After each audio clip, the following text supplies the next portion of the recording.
माझ्या मतदारसंघात दर्यापूर तालुका असेल, अंजनगाव तालुका असेल, यात जून जुलैमध्ये फार मोठ्या प्रमाणावर अतिवृष्टी झाली आणि त्या अतिवृष्टीमुळे शेतकरी पूर्ण नेस्तारभूत झाले।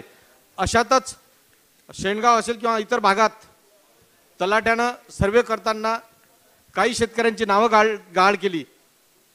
माझा प्रश्न असा आहे की ते जे शेतकरी वगळला गेले त्याचं नाव पुन्हा येईल काय, त्यांना मदत मिळेल काय, आणि ज्या पटवाऱ्यानं हे नाव वगळलेत त्याच्यावर काय कारवाई केली, हा माझा प्रश्न आहे।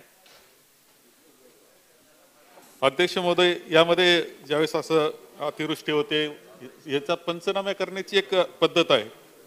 त्यामध्ये तलाठी, ग्रामसेवक, कृषी सहाय्यक, पोलीस पाटील यांचं संयुक्त टीमने सर्वेक्षण हे केलं जातं।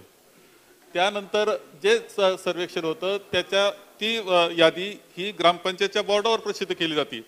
दौंडी देऊन आक्षेप बोलवले जातात आणि नंतर फेर चौकशी होते।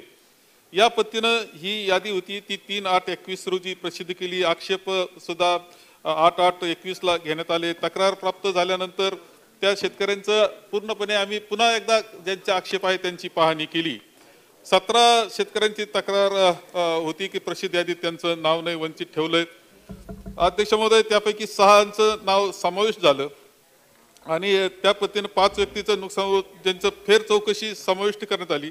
6 तक्रारदार फक्त आहेत की ज्यांच्या बाबतीत आज सन्माननीय आमदार महोदयांचं, सन्माननीय सदस्य महोदयांची असं आहे की त्यांचं नाव आलेलं नाही, ही तक्रार त्यांची आहे।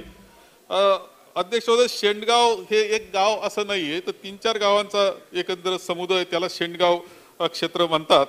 अध्यक्ष महोदय, या 6 तक्रारदारांच्या बाबतीत सुद्धा खरं जे अशी परत पद्धत अवघड आहे, परंतु सन्माननीय सदस्यांची इच्छा आहे म्हणून या शेतकऱ्यांची पुन्हा एकदा सर्वेक्षण करून पाहणी करण्यात येईल।